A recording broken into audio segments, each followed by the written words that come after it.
এক গ্রামে বিশু ও তার স্ত্রী সুনন্দা বাস করত। বিশু কানে কম শুনত বলে তাদের বাড়িতে সব সময় অশান্তি লেগে থাকত। কে গো, বাজার যাবে না? রান্না বসাবো যে। সেই কখন থেকে তোমাকে বলছি, তুমি কোনো কথা কানেই তুলছো না। হ্যাঁ, কান্না? কে কান্না করছে গো? আরে কান্না নয়, রান্না রান্না। একটা জিনিস ঠিকঠাক বললে তুমি শুনতে পারো না। বলি আম গাছ, শোনো গাব গাছ। ওহ, তাই বলো।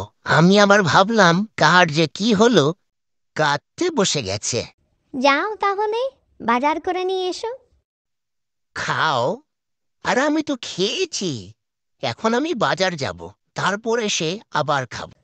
আরে আমি খাও বলিনি, বলেছি যাও যাও। হায় রে আমার পড়া কপাল। গোপাল?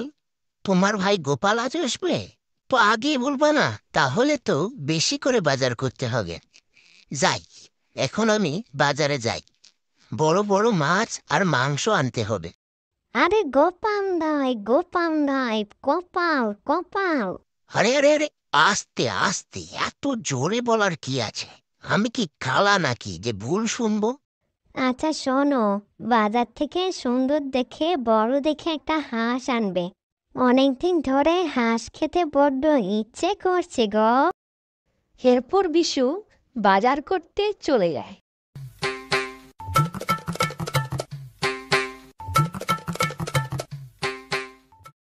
কিছুক্ষণ পর বিশু বাজার থেকে ফেরত আসে। বউ! বউ! বউ! আসছে, আসো! বউ! আসো আসো! ও, এসে পড়েছে তুমি? ভেজে দেখো, তোমার জন্য কত বড় বাস নিয়ে এসছি। অনেক বড় বাস নিয়ে এসছি, দেখো। ওরে আল্লাহ রে, আমি বাস আনতে গেছি তোমারে। কি কি কইলা? আমি তোমার হাঁস আনতে গেছি, হাঁস। আর তুমি বাস নিয়ে আইছো কেন? আরে, হাঁস তো আনি নাই, বাসি নিয়ে আসছি। হ্যাঁ, একদম দেখে শুনে বাজার থেকে একদম সুন্দর একটা বাস নিয়ে আসছি। এই বাসে দেখো তোমার চলবো কিনা, না গেছে তো বড় বাস লাগবো। কি করবা বাস দিয়া?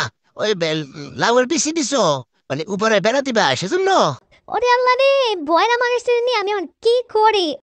ওরে আল্লাহ রে, বাস না বাস না, আমি হাঁস আনতে বলছি তোমারে, হাঁস। কি লম্বা দাঁড়া যায় তখন তুমি কইলা বড় বাসের কথা, এখন কিন্তু হাঁসের কথা, মানে কি? ওরে ব্যাক করলো তো, আমি বাস দিয়ে কি করবো? আমি কি বাস খাবো? আমি তো হাঁস খাবো, এই জন্য তো হাঁস আনতে বলছি। হাঁস খাবা? হ্যাঁ হ্যাঁ হ্যাঁ, আমি এই কারণে তো তোমার হাঁস আনতে বলছিলাম। আর তুমি নিয়ে আসতে এত বড় একটা বাস। আচ্ছা, দেখো তো বাকি সব বাজার ঠিকঠাক আছে কিনা। আ উম উম, আ এই তো। কি গো, দেখলাম তো সব বাজার। তেল তো নিয়ে আসোনি। হ্যাঁ, বেল? বউ, তুমি তো বেল আনতে বলনি। আমি তো জানতামই না যে বেল আনতে হবে। জানলে তো নিয়ে আসতাম। একথা শুনে সুনন্দা চুপ থাকে। বউ, তোমার খুব বেলের শরবত খেতে ইচ্ছে করছে, তাই না? মন খারাপ করো না। ঠিক আছে, বিকেলে গিয়ে আমি বাজার থেকে অনেক বেল নিয়ে আসবো। আরে ঠোসার ঘরে ঠোসা, বেল নয়, তেল। তেল তেল আনোনি কেন? ওহ, তেল? ওটাও রাতে নিয়ে আসবো। মন খারাপ করে না বউ। হাই রে কপাল, বাবা কার সাথে বিয়ে দিয়ে দিল? এত মরে যেতে যেতে ডাকলেও শুনতে পাবে না ঠোসা। আবারও গোপালের কথা বললে? গোপাল কি সত্যি আসবে নাকি? সুনন্দা কোনো কথা না বলে সেখান থেকে চুপ করে চলে যায়।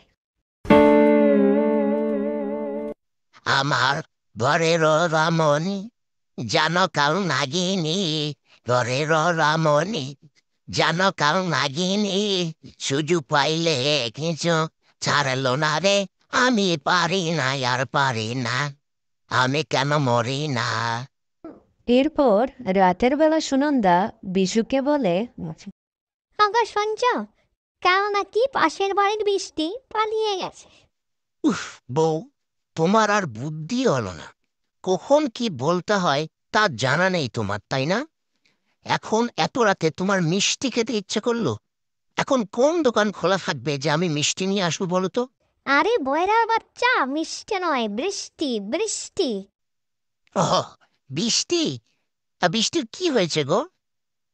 দৃষ্টিকে কাল থেকে পাওয়া যাচ্ছে না, সবাই বলছে সে নাকি পালিয়ে গেছে। আচ্ছা বউ, তা কি চালিয়ে গেছে? সাইকেল না মোটর সাইকেল? আরে চালিয়ে নয়, পালিয়ে রে বয়রার বাচ্চা, পালিয়ে গেছে। ও, পালিয়ে? ছি ছি ছি, কি দিনকাল পড়লো! দিন দাহাড়ে লোকজন পালিয়ে যাচ্ছে। ছি ছি, লোককে বলতে হবে না, তোমার এই ঠসামির জন্য দেখবে আমিও একদিন পালিয়েই যাব। হ্যাঁ বউ, ঠিক বলেছ। আজ খুব মশা। আরে মশা নয়, ঠোসা ঠোসা। বউ, তুমি কেন যে আমাকে সবসময় ঠোসা ঠোসা বলো? আমি তো সবই শুনতে পাই। শুনতে পাও না ছাই, ওই কচু শুনতে পাও তুমি। আচ্ছা বউ, ঠিক আছে, কাল কচু নিয়ে আসবো। এখন রাগ করো না, চুপচাপ ঘুমিয়ে যাও। না, তোমার সাথে আর থাকতে পারবো না, আমি কালই বাপের বাড়িতে চলে যাব।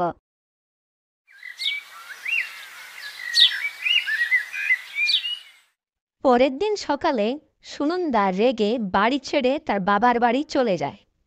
এই বাড়িতে সে আর ফিরে আসবে না।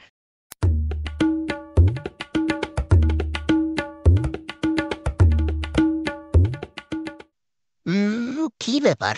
বউ কি সত্যি বাপের বাড়ি চলে গেল নাকি? সুনন্দা, সুনন্দা, কোথাও তো নেই। তার মানে আবার রাগ করে বাবার বাড়ি চলে গেছে। আমাকেও এবার শ্বশুর বাড়িতে যেতে হবে। এরপর মিশু শ্বশুরবাড়িতে রওনা দিল সুনন্দাকে আনার জন্য।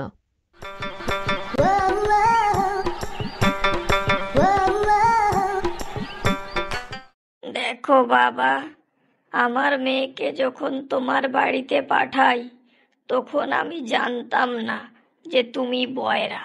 জানলে কখনোই তোমার সাথে আমার মেয়ের বিয়ে দিতাম না।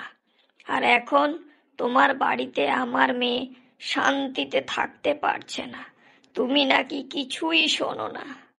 একে তো কানে কম শুনি, তারপরে শাশুড়ি মা বয়সের জন্য আস্তে আস্তে কথা বলছেন, কিছুই তো শুনতে পারছি না। শান্তি বলেছে আবার শাশুড়ি মার আরও একটি মেয়ে ছিল, তা তো আমার জানা ছিল না। কি হলো বাবা, তুমি চুপ আছো কেন? তুমি বাড়ি চলে যাও, আমি আর আমার মেয়েকে তোমার বাড়িতে পাঠাবো না। না না না মা, আজ আর পাঠা খাবো না। আজ তো নিরামিষ, তাই আজ নিরামিষই খাই। পাঠা না হয় পরে একদিন এসে খেয়ে যাব। হ্যাঁ,